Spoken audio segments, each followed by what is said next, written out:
ठाणे महापालिका क्षेत्रात विविध प्राधिकरणांमार्फत सुरू असलेल्या रस्ते दुरुस्तीच्या कामाची पाहणी आयुक्त सौरभ राव यांनी 24 एप्रिलला करून सर्व कामं 20 मे पर्यंत पूर्ण करण्याच्या सूचना दिल्या होत्या।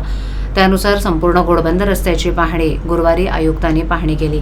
घोडबंदर रोडवरील बहुतांश कामं पूर्ण झाली असली तरी उर्वरित कामं 30 मे पर्यंत युद्धपातळीवर पूर्ण करण्याचे निर्देश महानगरपालिका, सार्वजनिक बांधकाम विभाग, मेट्रो, MMRDA इत्यादी प्राधिकरणांना दिलेत।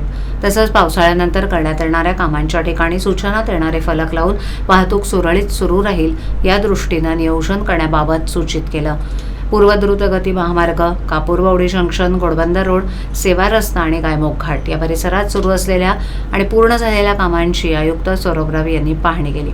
यावेळेला नगर अभियंता प्रशांत सोनग्रा, वाहतूक विभाग, मेट्रोचे अधीक्षक अभियंता अभिजित तिसीकर यांच्यासह पालिका, सार्वजनिक बांधकाम विभाग, MMRDAचे अधिकारी, मेट्रो, विद्युत महावितरण इत्यादी विभागांचे वरिष्ठ अधिकारी उपस्थित होते।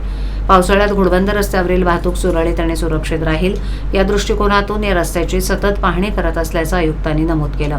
संपूर्ण घोडबंदर रस्ता गायमुखपर्यंत सुरू असलेली कामं पूर्ण होत आली आहेत। शेवटच्या टप्प्यातील कामं 30 मे पर्यंत युद्धपातळीवर पूर्ण करण्याचे निर्देश सर्व यंत्रणांना दिले असल्याचं त्यांनी सांगितलं। आता पावसाळ्याचा आगमन होणार आहे आणि त्याच्या अनुषंगाने घोडबंदर रोड जे ठाणे महानगरपालिका क्षेत्रामध्ये सर्वात महत्त्वपूर्ण रस्ता आहे, इथे पावसाळ्याच्या दरम्यान नागरिकांना अडचण नाही आली पाहिजे, वाहतूक कोंडी नाही झाली पाहिजे, वाहतूक सुरळीत असला पाहिजे, सुरक्षित असला पाहिजे याच्या अनुषंगाने आपण सतत पाहणी करत आहोत। मागचे महिने हे आपला व्हिजिट इथे झाला होता आणि आजही MMRDA, metro, PWD, traffic police, Thane महानगरपालिकाची सर्व यंत्रणा याच्याबरोबर आपण 1-1 इंच जागेची पाहणी केली आहे।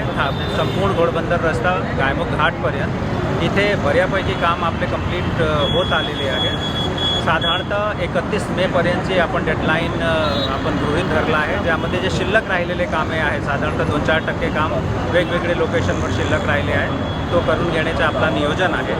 याच्यासोबतच घोडबंदर रस्त्यावर मान्सूनच्या दरम्यान वॉटर लॉगिंग नाही झाली पाहिजे, पाणी नाही अडला पाहिजे, याच्यासाठी सगळे जे ड्रेनेज आहेत, सगळे कल्वर्ट्स आहेत, तो क्लीन करण्याची कारवाई कंप्लीट करण्यात आली आहे। मर्जरच्या कामामुळे काही ठिकाणावर नवीन ड्रेनेज आपण कन्स्ट्रक्ट करत आहोत, तो नवीन ड्रेनेज आणि जुना ड्रेनेज हा कनेक्ट झाला पाहिजे याचीसुद्धा आपण खात्री करत आहोत। बरोबरच त्याचे आपण आता कासरबडवलीचा जे फ्लायओव्हर आहे त्याचा काम कुठल्याही परिस्थितीत 5 जूनपर्यंत कंप्लीट होईल याची सुद्धा सूचना आणि निर्देश MMRDAला देण्यात आलेला आहे।